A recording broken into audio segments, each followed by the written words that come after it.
IVM. When you look at a community a little bit from the outside, you also look at how it formulates itself. By that I mean how it looks at itself and what languages it uses to speak of itself. And many times, we live in certain automatisms. We have, over time, accepted a certain way of looking at the world, of looking at ourselves, of looking at relationships between us. And many a times these become very reified. They become almost like rules that this is how, in fact, we should look at each other. So to look at one's community a little bit from the outside, I think not only helps to see how things have become rule-bound or how they've become limited, but by looking at it like that, one can also try and formulate a new language through which one hopes that you can allow the community to look at itself in a new way.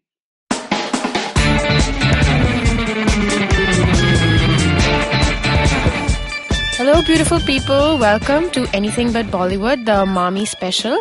We are speaking on Skype to filmmaker Anup Singh, who is talking to us from Geneva while I'm at the studio in Mumbai.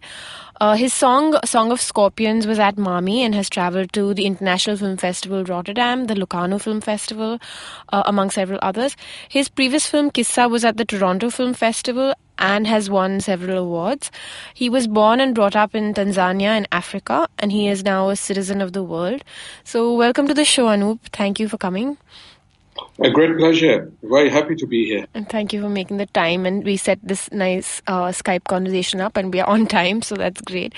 So just to start off, you came to Mumbai as a refugee. You call yourself a refugee and you identify as a refugee. And you came from Dar es Salaam. So can you tell us about that journey that you made? Well, I was born and brought up in Tanzania, in the capital, Dar es Salaam. And in fact, my father also had been born there. And, we had a life there until 1971, when Idi Amin came to power in Uganda.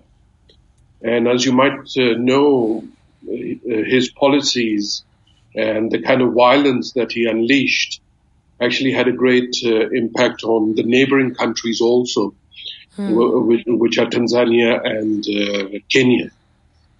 We, living in Tanzania, felt a growing violence around us, especially my father, who was quite well connected to the president of Tanzania at that time, who in fact advised him because of some of the threats that my father was getting to leave Tanzania for a while. And maybe there would be a chance for him to return. For my father, this leaving of the country was heartbreaking because he had been born and brought up there. He had never gone out for 40 years. However, it seemed prudent at that time to try and leave the country and try and escape the violence which was growing around us. And how old are you? I was at that time between 11 and 12. Oh, wow. Okay. Yeah. And so the journey at that time was by ship. And it's a long 15 days journey between Dar es Salaam and Mumbai. And I remember that we were completely locked up in our cabin, all of us very, very unhappy. And I don't think we even came out of the cabin for at least 3 days. But on the third day, I heard some kind of movements up on the deck. And finally, out of curiosity, I went upstairs to see what was happening. And I saw that they had actually put up a screen right on top of the ship. And that night, then, they had a screening of a film. And I brought my parents up, I brought my sisters up, and we all sat together and watched this film. And suddenly the thought came to me, that here we were with this huge sky above us, this immense sea below us, we in the middle of nowhere, and yet the film screen, in the middle, suddenly relating all of us in a community, bringing us all together to an idea of how we could possibly live on this earth without actually belonging anywhere. And for me, that particular experience of watching a film in the middle of nowhere on a ship has been very profound, has stayed with me all my life. And I've always thought that if I could hold on to cinema in that way, then I would never be homeless. So in that sense, I call myself a refugee, that I keep on traveling, but my home remains cinema. It's a lovely story. Thank you for that. So you were then, after that, you kind of decided to pursue filmmaking and you went to FTII. Was there any kind of conflict at that point with becoming a filmmaker, as in it's not necessarily a done thing even back then? So were there any struggles that you had personally with making that decision? Yes and no. My father was very, very supportive. He's always been a great support throughout my struggles of being a filmmaker. My mother was completely against it. And, as in many families, it's the women who run the family. And in my family, it was certainly my mother who ran it. So for me, her opinion was very important. However, I knew that there was nothing else that I could do.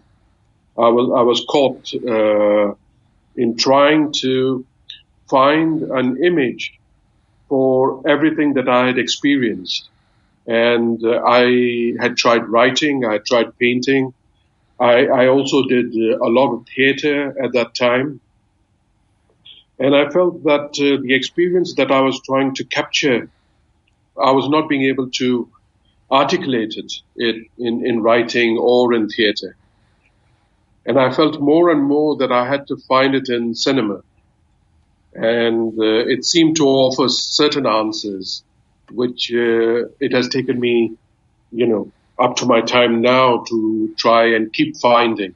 But I think it is the art form that has brought me closest to trying to understand the experience of my life. You went from then FTII and you made your first film in 2001, and that was Ekti Nadir Naam. That's a Bengali film. So what were your learnings from making that your first film? I think many things came together with that particular film. First of all, it was a homage to my teacher, Ritu Ghatak, and his cinema. And he, had a very important thing to say in every film of his. And this important thing that he had to say was, in fact, a question.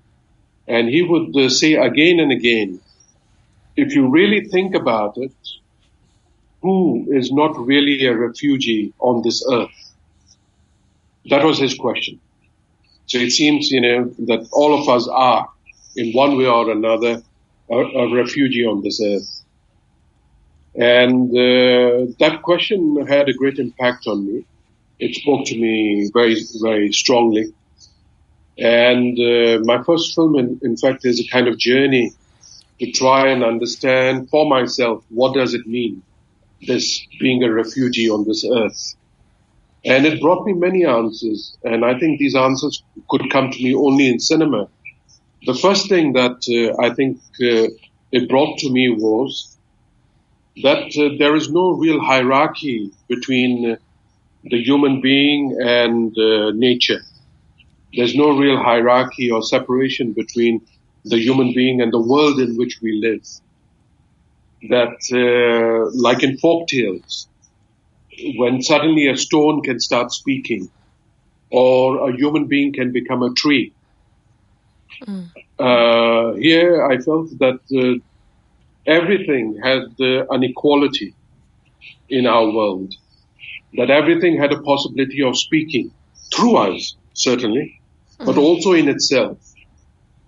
And I was learning that in cinema that, it's not always the human being that needs to be in the center of the frame, that the human being is always in the world and is made of this world. And I liked very much the possibility that I could move away from the human being and look at a tree, or look at a river, or look at a piece of earth. And it seemed to me that each one of them had something to say to me, and in fact gave me a grounding, a rooting into my being a part of this world, no matter where I was. That everything was equal to me.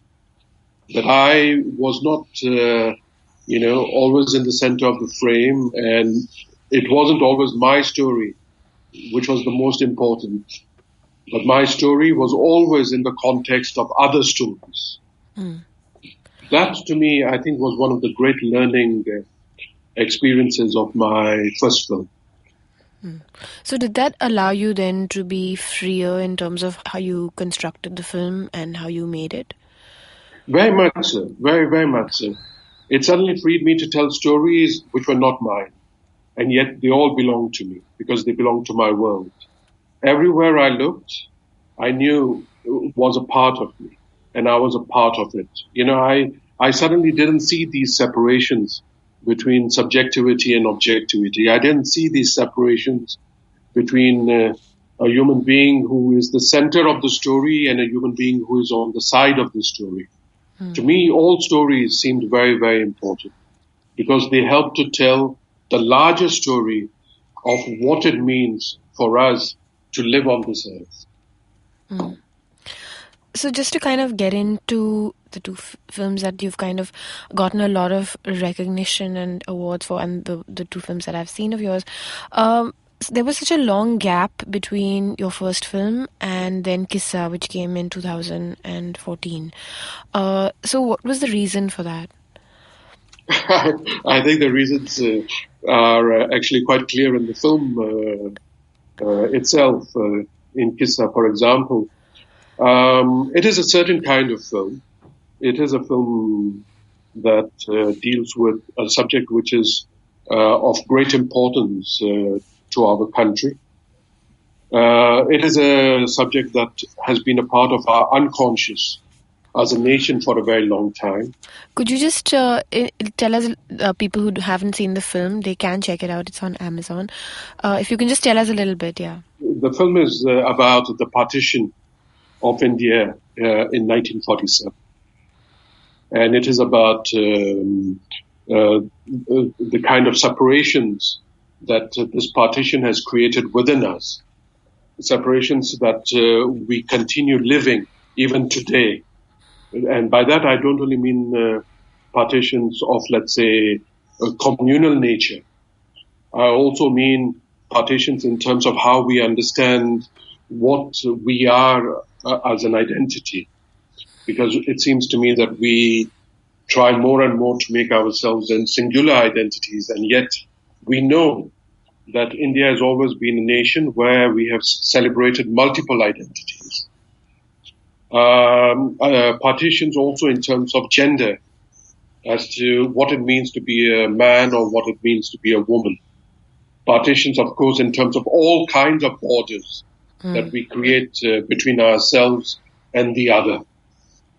So the film took the idea of the 1947 partition and made it into a metaphor for different kinds of partitions that human beings continue to live in our time.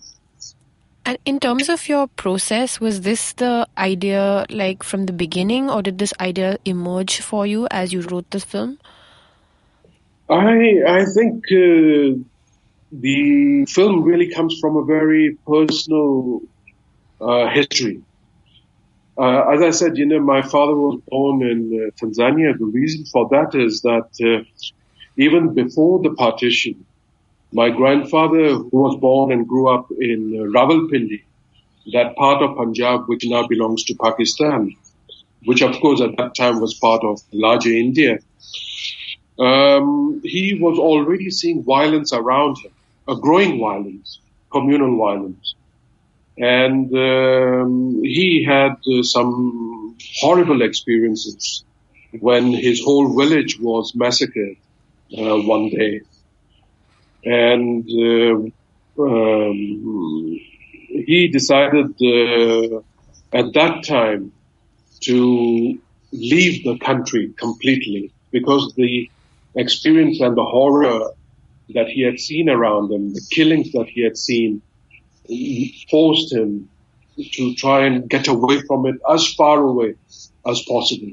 And therefore he traveled to Africa.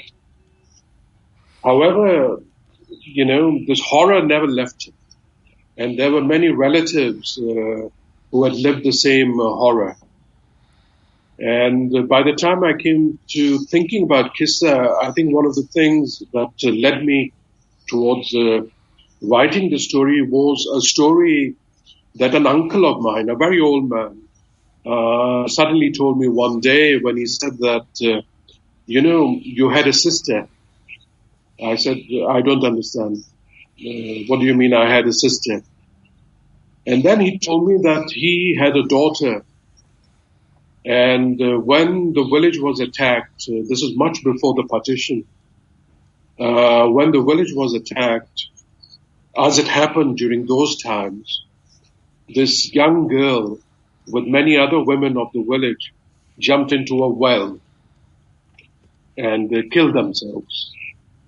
And I had never heard this story before. And I think it stayed with me and still stays with me. And I always think about this young girl in the well with this looking up into the sky. And my uncle told me that he has always been dreaming of her. And he always sees her there in the well and looking up towards him, asking for help. And I think this was the beginning of the story of Qissa for me. I had heard my uncle's story, I had heard his pain, but I really wanted to try and understand the pain of this girl who was no more, and there was nobody to speak for her. I wanted to tell her story of this girl in the well, and why, and due to what circumstances, and to what ideas of propriety, of social norms, of what is good and what is evil had brought her into this well. It is from this story that Qissa really comes into being. Anything But Bollywood will be right back after this break. Previously on Keeping It Queer, Prince Manavendra Singh Gohil shares his story of coming out and finding acceptance. So was that when you decided to publicly talk about your orientation? No, I mean, I wasn't even aware till then. Correct. Because I was so much closely protected and guarded all the time that there was no chance for me to even, you will not believe, even on my honeymoon, that I had a secretary, I had my driver and my personal assistant accompanying me on the honeymoon. Imagine. So even a thing like honeymoon is so, it's not, you don't get to have your privacy. Listen to new episodes of the Keeping It Queer podcast every Thursday on the IBM Podcast app, website, or wherever you listen to podcasts. Just wanted to move back a little bit to before your process of making Qissa, and you chose to make the film in Punjabi, and I believe the reason it took so long was because you knocked on all these doors and there were compromises that people asked you to make. So what was that whole process like, and what did you learn through that? And that was fun and painful simultaneously. So I think I met practically every producer in Bombay. And usually the response was very good to the script. Everyone seemed to like the idea very much. And they said, yes, we are ready to do the film. We are ready to give you the money. However, one, could you do the film in Hindi and not in Punjabi? And how many producers did you meet? As I was saying, I met almost every producer in Bombay, from the most commercial to the most to producers who even did CE films. Everybody. And most of them seemed to relate to the script very well. They liked the idea a lot. And they always had the same thing to say to me. One, that they would like me to make the film in Hindi and not in Punjabi. Two, they would like to tell me whom I should cast. And both these things were impossible for me. The way the film had come to me, I was very sure that I could only do it in Punjabi because I needed that language to capture the various nuances of the film. And I also felt that it belonged to the emotional resonance of the film, that if I used Hindi, I would not be able to go as deep into the musicality of the language and emotion of the film as I wanted to go. And in terms of casting, I knew that I wanted a certain kind of performance in the film. And many of the actors that were being suggested to me, I did not feel that they could give me the kind of performance that I needed for this film. So that was, of course, the great divide and the main reasons why it took so long for me to try and find the money for the film. And finally, I did not find the money initially in India, but the script was invited to the Rotterdam Film Festival co-production market. And it was there that I met a German producer who heard the script over a cup of coffee and said immediately that, yes, they were going to do it. And then we found a French producer, and then we found a producer in Netherlands. And finally, when I returned to India, NFDC came into the picture and they said, yes, they would be co-producers on the film. But all this took time. It took 10 years to put the film together. That's amazing journey. How did you stay patient and not kind of give up? I don't know why it is, but I was sure that this film would be made. You know, there are many other projects that I might have had in between. But at some point, I would always feel that this one will not happen. But with Qissa, I never had that thought. Even though it took years, I had the certainty, I had the belief that one day it will happen. And I think that belief allowed me to hold on to my patience.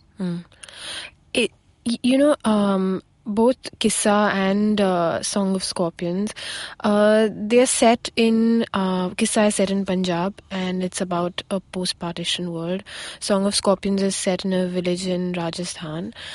You live in Geneva, so how do you stay true to the environment and the people that you're writing about?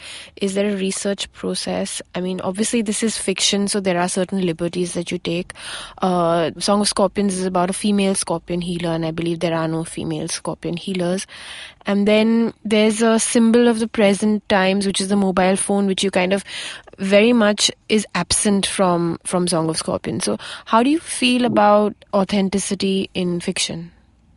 I'm very keen to find authenticity in the emotional experiences of the characters and in what the film has to say in itself. I think authenticity really is an idea that many of us carry, but experience is very, very different. Even if we think about us chatting right this moment, you know, what is authentic for me is this blue screen in front of me. Right. But of course, what is really authentic is this communication, this dialogue that we are having.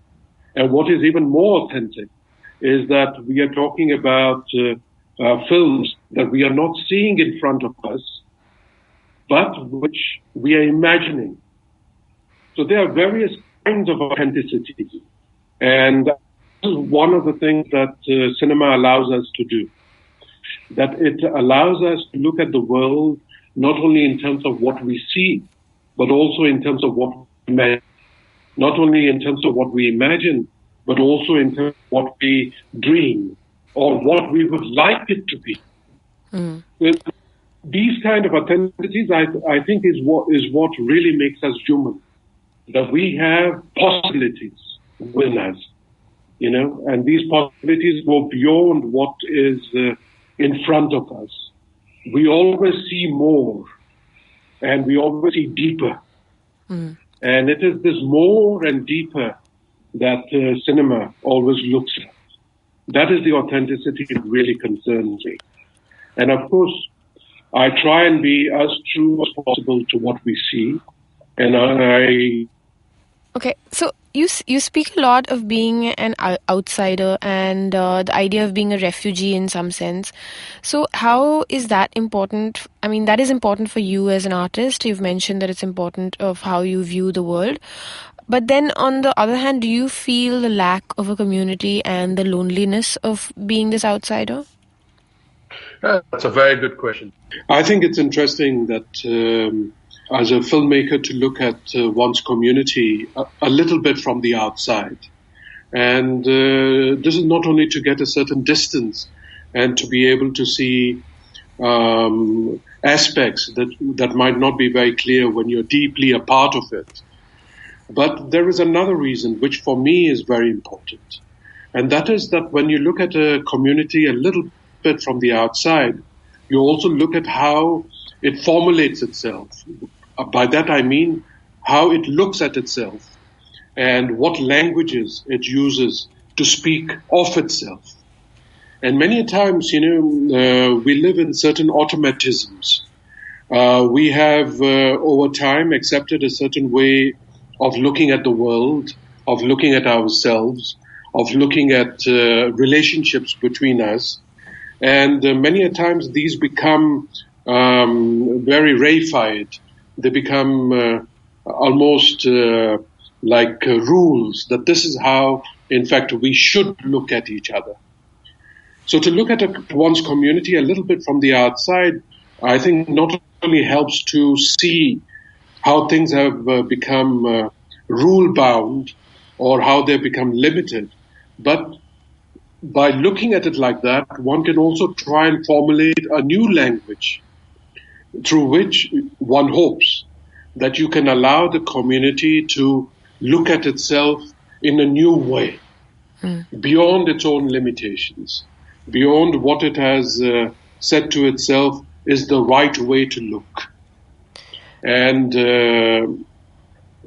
I think in the kind of cinema that I'm working with, that way of being an outsider and trying to find a language which would break the limits and would break certain petrified ways of looking that belong to the community, to bring to it, hopefully, to bring to it perhaps a way of looking a little more differently. So perhaps we can have relationships which are not bound in hierarchies, relationships which allow a greater democracy, relationships which give us a reflection that we actually are much more than simple ways of rule-bound ways of looking at each other, that we have other possibilities. And that, I think, is finally really the most important thing that I'm trying to do with the kind of cinema that I'm doing. I'm simply talking about that there are other possible ways of looking at our world and of looking at ourselves. So just to shift gears a little bit and get into your process, what is your writing routine like? How do you generate an idea, and then how do you choose the idea that you're going to pursue then? Well, because I do not think of filmmaking as a career, I do not think of it as a job. So I wait until something strikes me. And once it does, like, for example, the story that my uncle told me about this cousin of mine who jumped into a well even before the partition, which led to the making of Qissa. I just wait for some image or a story or a character to come to me. And once that does, then I become very, very disciplined. I work almost every day, but I do not necessarily work towards writing a screenplay. I might do some drawings. I might write a little note to myself. I might write one line. I might look at some images. I might even look at some films. I just allow a lot of reflection to keep on happening. And there will come a time when many thoughts will begin to formulate themselves into a film. And by film, I do not mean necessarily a story. For instance, the film that I want to make next, my story is still formulating itself, but I have a very good idea as to what is the lighting of the film. So sometimes it's enough for me to know how I would like to light this particular film. And then the story finishes itself. Sometimes it is a color that leads me into a story. And sometimes, of course, it's a dialogue or an image. But then I work very hard. I work every day. And I try and write whatever comes to me. And finally, I think I have 1,000 pages or more. And then out of these 1,000 pages, I try and cut and rework and rethink and write a screenplay. So I'm interested in that process of translation from the words on the page to a visual. So do you storyboard, and how flexible are you when it comes to the staging and shooting of a scene? I never storyboard. I don't believe in storyboarding at all. And I prepare myself very well. I know everything that I'm going to do on a daily basis.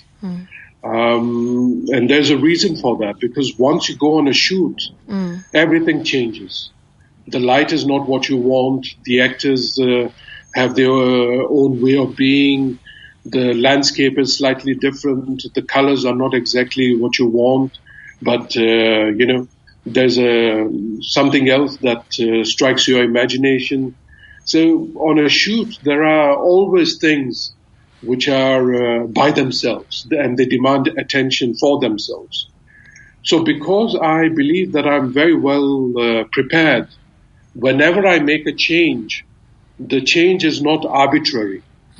I know that if I make a change at this point in the film, then I need to make a change in the other point in the film. So my being well prepared actually, I think, helps me to become very free and easy and improvisatory when I'm shooting. So what is the kind of preparation, if there's anything that would be maybe unusual or peculiar to something that you do? I really don't know, but I can say that I know exactly what is going to happen. I work with my assistants, and I know every gesture of the actor that I want. I know how he or she is sitting. I know how the costume is going to fall. I know the color of the costume. I know how the camera movement is going to be. I know how the light is going to be. I make sure that I know everything. at that moment. And finally, when I go on set, I use that preparedness to actually then allow things to happen by themselves. And then things can change. But because I know that one movement is related to another movement in a certain way, and if I change the movement in one way, then I know that I have to change and how the movement in the next shot. So I think preparedness for me is very, very important because it helps me become completely free when I'm shooting. What is your process like when you're working with actors? I mean, are there any tips or tricks that you would recommend? I'm always trying to find the interiority of certain emotions and how this actor, and only this actor, will be able to bring it into being. So for that, I can do anything. For Qissa, for example, most of the time, I spoke very little to the actors, but I always played music for them. And for Irrfan's role, for example, I always played Nusrat Ali Fateh Khan to him.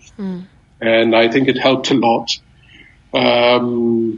For the character that Rasika Dugal plays of Neeli, of the gypsy girl, I always played some old folk songs from the Punjab. So music sometimes is enough. I will play just the right music or what I think is the right music at the right point for the actor. And I'm trying not to find a performance, which is symbolic in the sense an expression does not mean simply pain, or a gesture does not simply mean stay away from me. But I'm hoping that, like the musicality in music, that there are always simultaneously many emotions working together. So I'm hoping that the music will open in the actor a way of being where you can feel pain or express pain, but at the same time, maybe underneath the pain, there is a certain pleasure. Or when I say, don't come close to me, my gesture is actually saying, never leave me. And these contradictions, these emotions that are always mixed, that are always nuanced, I think is what to me are very, very important. Because I don't think there is any gesture or expression that we make which is simply in itself. It is always something that has other things behind it. And I'm interested in these other things behind it. So do you end up workshopping with the actors beforehand? Yes, I work a lot with the actors. For me, it is very important to start off, first of all, how they walk. How will they walk this character? Just simply, how will they walk it? How will they sit? How will they stand? Whether they will use their hands to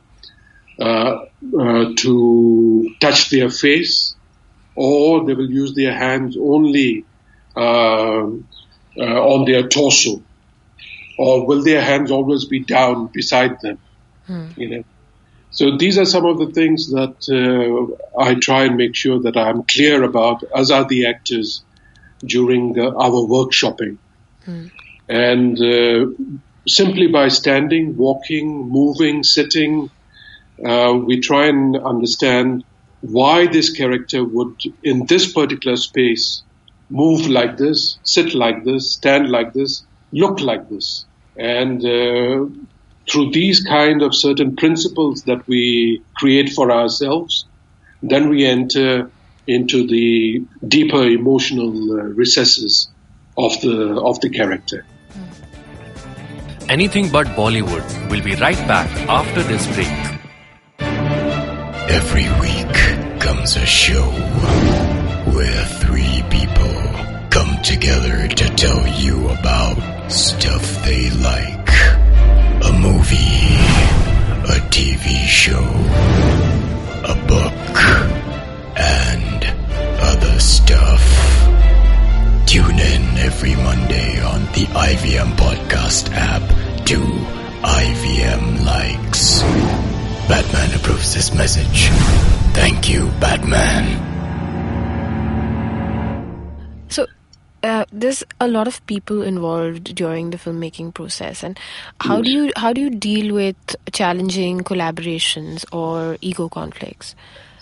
Well, one of the things is that from the very beginning, as soon as we start work, I like very much that we keep on speaking to each other. I tell everyone, tell me what you think. Tell me what you think. Tell me what you imagine. Tell me what you feel. So we try as much as possible to have a very strong dialogue happening all the time.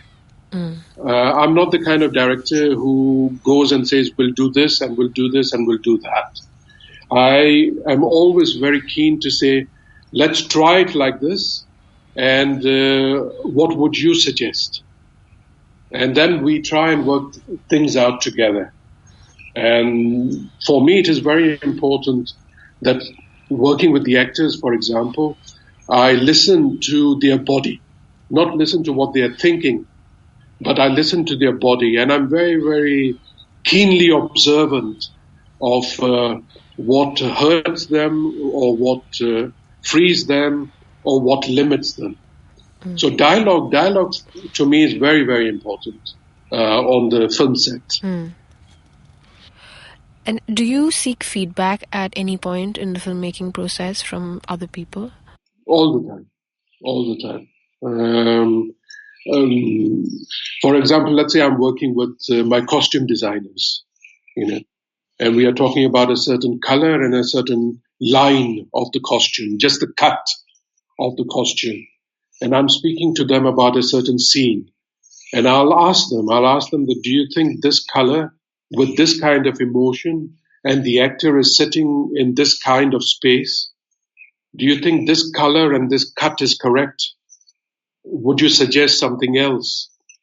So even with my costume designers, I'm always thinking about the dramatic and emotional resonances that we could together bring to the film. What have been some of the most epic failures in your career? If you could talk about failure. Not doing as much work as I would like to. I think that is one of the saddest things for me, because there are many other films that I would have liked to have made. But what happens is that for whatever reasons they don't happen. And inside me, then they decay, and I have to live that decay. There's no way else to deal with it. It is not something that you can just throw out of your body. They belong to your body. And sometimes that is very painful. You teach filmmaking, and so what have you learned from teaching, and what is the kind of advice you give your students? Well, to me, one of the most important things is I tell my students all the time, that let's say, for example, that you're walking on a street and there's a tree in front of you. Please, as you walk, watch yourself. How do you perceive this tree? How does it grow in your sight, and how does it grow in your imagination? And how does it grow in your body? Because everything in a film is also a matter of rhythm. And the way we see is also how we create rhythms inside ourselves.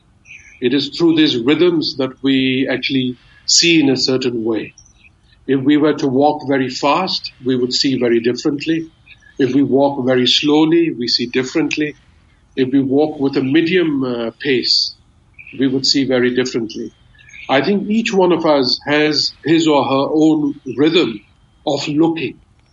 And I try and help my students to find their own rhythm of looking. And then we try and find how their personal ways of being can lead to a personal way of filmmaking. Because I do not think filmmaking is a formula. I do not think there's one way of making a film or of making films. I think everyone and each one of us has to find his or her own way of expressing, their ways of looking, their ways of imagining, their ways of putting things together. Every filmmaker, every filmmaker who believes himself or herself to be a filmmaker will find his or her own way of doing things. That is one of the main things that I try and pass on to my students, that there's no formula. You have to find yourself. Do you hold any uncommon belief, something that most people would think is true but you find is not? I think, one of the things that most people believe is what they see. Yeah? And I find that completely laughable. Because usually I think what we see is the most false thing that we apprehend. So could you tell us about your next project, if you're ready to talk about it? Well, I can tell you a little bit about it. I've done 2 films with Irrfan Khan, and I think we work very well together. We have a great faith in each other, and we seem to unleash a lot of imagination within each other. After making Qissa and the Song of Scorpions, Irrfan has sort of been teasing me that, you always cast me, but your films are always about women, actually. And I said to him, but the new script that I've written, it's very much about a man. And it is the man's story. The man is the main protagonist. Except that he likes to dress up as a woman. So that, in fact, is going to be my next. That's interesting. Is Irrfan playing another despicable male character? Quite the opposite. I think he's playing a man who likes to dress up as a woman. Okay, great. Yeah, because both the films he was very despicable. So yeah, it would be nice. He's one of my favorite actors. So yeah, I actually did want to talk to you about that. What is your working relationship like? And I believe, like you've mentioned, you'll have a very close, a personal relationship as well. Yes, certainly, yeah. I think we have a personal relationship because we really help each other's artistic growth. And one of the things I think that helps us a lot is that we never gossip. We never talk about the film industry. We never talk about anybody. We only talk about our work together. And I think that helps in many other ways because we are talking about our work and because we are talking about how we imagine things. We don't need to have masks between us. And that, for me, is one of the great joys of speaking with Irrfan. That when he comes to you and he trusts you, he drops all kind of usual social masks that we might carry. He becomes very vulnerable. He becomes very fragile and allows you to see his fragility. And if you respect that fragility and you respect him for allowing you to work with it, then there is no limit to how far he will go.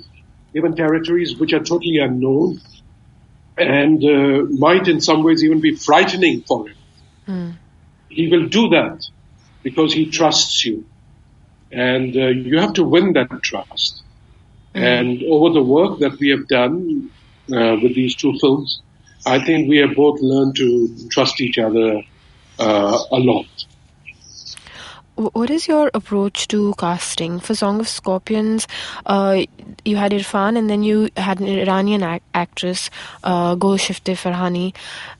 So did you consider an Indian actress for her at that point, and what was your approach? So, in fact, I did a lot of auditions in Bombay and outside of Bombay. My assistant traveled a lot, almost all over North India, trying to find a suitable actress for the film. And I think we even found someone that we were all very happy about in India. Unfortunately, she was involved in another shoot at that time. And I was then looking at alternatives. By chance, I met Golshifteh at a film festival. And she came to see Qissa, which she liked very much. And then I spent, Irrfan was with me also, and we spent about 2 days together, just talking about cinema and our life and how we grew up to be actors or filmmakers. And 2 days, almost all the time we were together. I don't think we even slept more than 2 or 3 hours during these 2 days of talking to each other. And one of the things about Golshifteh that struck me is how she spoke about being a person in exile. As you might know, she was exiled from Iran and she's not allowed to go back. So here she was, and she was talking about how she cannot see where she grew up, how she cannot go and see her family. And when she spoke about it, of course, there was a great deal of anger in the way she spoke about it. But in no way did I ever feel that she carried any bitterness. And in fact, as she spoke more and more about being a person in exile, she spoke about how this exile had helped her to become a better actress. Because it showed her that there is not a single identity that we need to take for ourselves. That by moving away from a space, we can actually move away from what we think is the real me. And in fact, find another real me. And for her, she had been finding in her journeys and in her travels a real me every time. And every role that she played, in fact, helped her to find something else inside herself, to find out almost another new identity inside herself. So when I listened to her, it seemed to me in many ways she was speaking about the character of Nuran in the Song of Scorpions. I felt that many of the things that she was saying were mirroring the way I understood Nuran. Nuran in many ways is also a person in exile. She suddenly finds herself one day separated from where she grew up. She finds herself separated from her own body. She finds herself exiled from her own body. She finds herself, in fact, pushed to leave the village where she was born and grew up. There are many things then I felt that Golshifteh was talking about were, in fact, very similar to what I thought about the character of Nuran in the Song of Scorpions. And that is the reason why I then finally decided to cast Golshifteh. Okay. Yeah, she was very, very moving in the film. She did not look the part. So, yeah, that was amazing. That was another important thing. I think I should mention that. That usually when we are doing films in Rajasthan, we are usually dealing with faces and music that is quite familiar to us now. We have seen it in many films. Right. And what I was doing is actually that I was making a film which is deeper in the desert. And it was not in a community that we are usually familiar with. This is a community of Sindhi Muslims who live very close to the Pakistani border. So their faces are a little different. And their music is, of course, very different from the usual kind of Rajasthani music that we hear. And Golshifteh's face really seemed to belong to that region. That's another reason I felt I could cast it. You speak of music, and music is a very important part of your films. And I wanted to know, since we are in Mumbai and the show is called Anything But Bollywood, that what is that a relationship that is forged from, what is your relationship to Bollywood? And since that, I felt like the musicality of it, there seemed to be some kind of connection there. But how do you see that element in your films? I think you're very right, really. When I speak about this film that I saw on the deck of the ship when we were leaving Africa, I don't remember what film it was. But if someone were to ask me, I would say the film was Sai Bibi Aur Ghulam by Guru Dutt. And there is something about that film, there is something about the music and the musicality of that film that seems to me belongs to my childhood. And seems to me belongs to my way of looking at cinema and feeling cinema. And I think many films in Bollywood have, in fact, helped me to concretize that sense of musicality in cinema a lot. Guru Dutt is one example, but I would also say Vijay Anand's films, Goldie Anand's films have been very important to me. I think he's an immense and a great filmmaker. Mehboob Khan's films have been very, very important to me. And you know how important music and musicality is in the cinema of Mehboob Khan.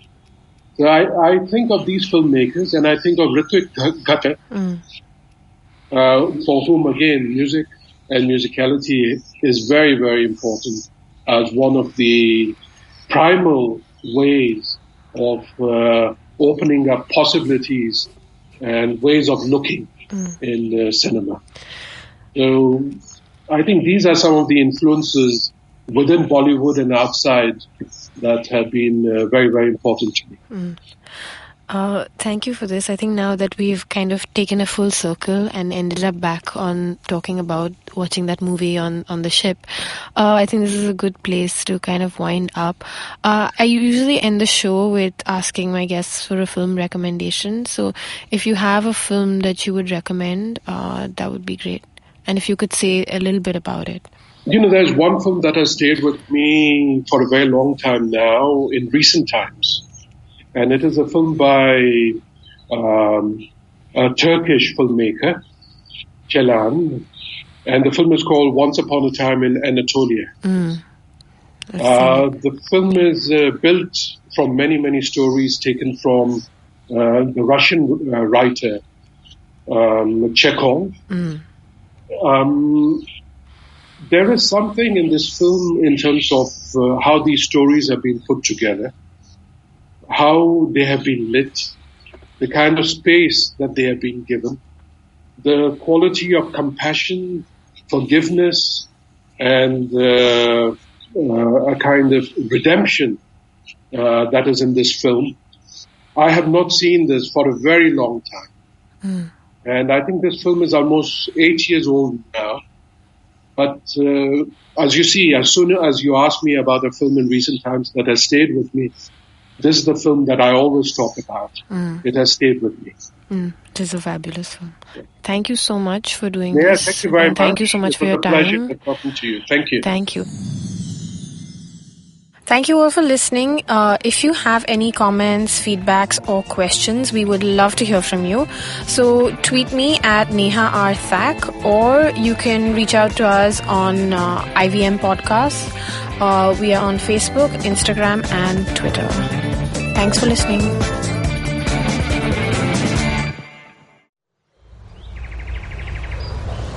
He bends down to test the warm water for his bath. He comes here to quench his thirst for a hot shower and some podcasts. You can witness how he enjoys having other people talk about cool stuff in his bathroom. Indeed, it helps him with his loneliness. You can find more of his pieces on ivmpodcast.com, your one-stop destination where you can check out the coolest Indian podcasts. Happy listening.